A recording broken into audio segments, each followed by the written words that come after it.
ইসলামকে ধারণ করে মদিনার সনদের আলোকে জনমুখী কাজের মাধ্যমে প্রধানমন্ত্রী তারেক রহমান দেশকে এগিয়ে নিয়ে যাচ্ছেন বলে মন্তব্য করেছেন বিএনপির কেন্দ্রীয় নেতা ও সাবেক এমপি বীর মুক্তিযোদ্ধা সিরাজুল ইসলাম সরদার।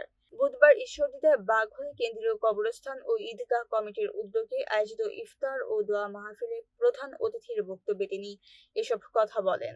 আহসান আলী খান আরজুর সভাপতিত্বে অনুষ্ঠানে উপস্থিত ছিলেন রওশন আক্তার, মোহাম্মদ বিন সালাম, মোহাম্মদ রফিকুল ইসলাম লিটন, আলাউদ্দিন সরদার, মাসুদুর রহমান মাসুম, মুশফিকুর রহমান সজল, মোস্তাফিজুর রহমান, আখতার হোসেন মল্লিক সহ এলাকার গণ্যমান্য ব্যক্তিবর্গ।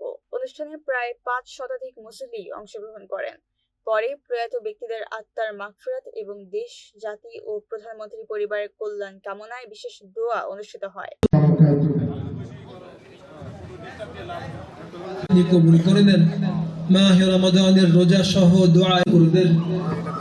অনেক বর্দিগান্ত এমন রয়েছে এই ঈদগাহ এবং গোরস্থান কমিটির যেটা হচ্ছে সেটা গ্রামের বিভিন্ন সব কর্নার থেকে যারা সমাজপতি আছেন, যারা গণ্যমান্য ব্যক্তিবর্গ আছেন, সবাইকে নিয়ে প্রবীণ এবং নবীন সমন্বয়ে এই ঈদগাহ গোরস্থান কমিটি প্রতি বছর এই কমিটির সদস্য এবং আমন্ত্রিত অতিথিদের নিয়ে এটা ইফতার মাহফিলের আয়োজন করা হয় এবং এখানে যারা আমাদের পাশে আছেন এই গোরস্থানে, আমার মোহাম্মদ যেটা বলল, আমার আর্য যেটা বলেছে যে কেউ না কেউ সাহিত্য আছে আমাদের আত্মীয় স্বজন, সুতরাং তাদের উদ্দেশ্যে একটা দোয়া মাহফিল করা হবে, দোয়া করা হবে।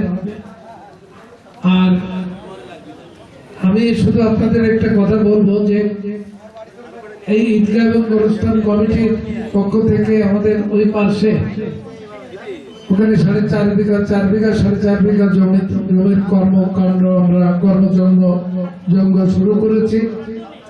আপনারা দেখেছেন যে বাউন্ডারি করার জন্য নিচে থেকে